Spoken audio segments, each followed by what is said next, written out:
Breaking news, though, about an hour ago, a jury found the man known as DC's sandwich guy not guilty of a misdemeanor assault. Good to be with you on this afternoon. I'm Annie Yu.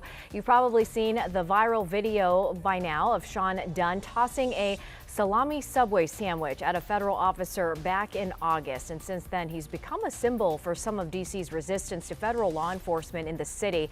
Eric Flack was in the courtroom for the entire trial and has the new reaction from the sandwich guy. Eric.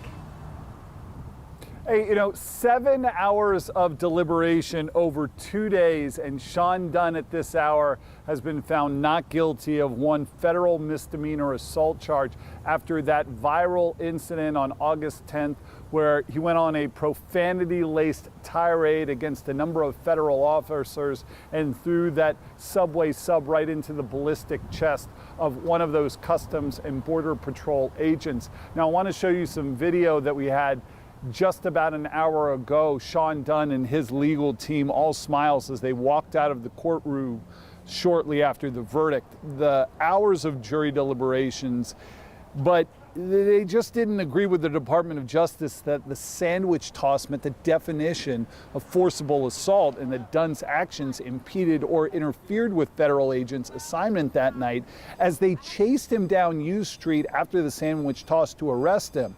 Despite the viral social media attention that followed, the DOJ brushed aside the idea that what happened was no big deal. They told jurors, regardless of what they thought about the federal presence in D.C., the case was about someone who crossed the line. But Dunn's attorney said that sandwich toss was really just an exclamation point on his First Amendment right to protest the officer's presence that night. Now, just about an hour ago, here's what Dunn had to say.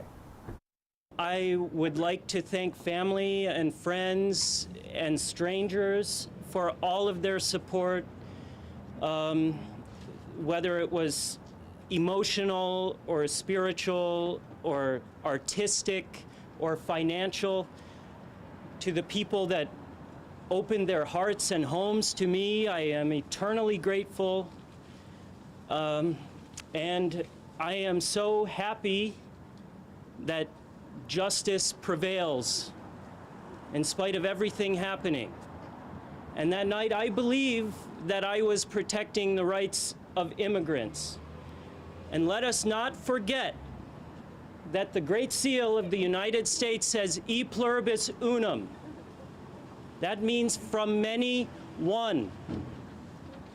Every life matters, no matter where you came from.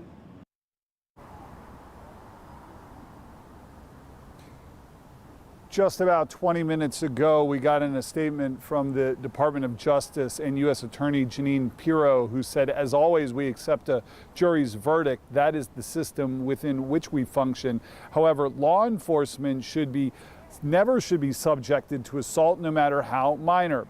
Even children know when they are angry, and they are not allowed to throw objects at one another. Keep in mind, the DOJ actually wanted to charge Dunn with a felony, but a grand jury refused to indict on that felony. They brought the case to this misdemeanor charge.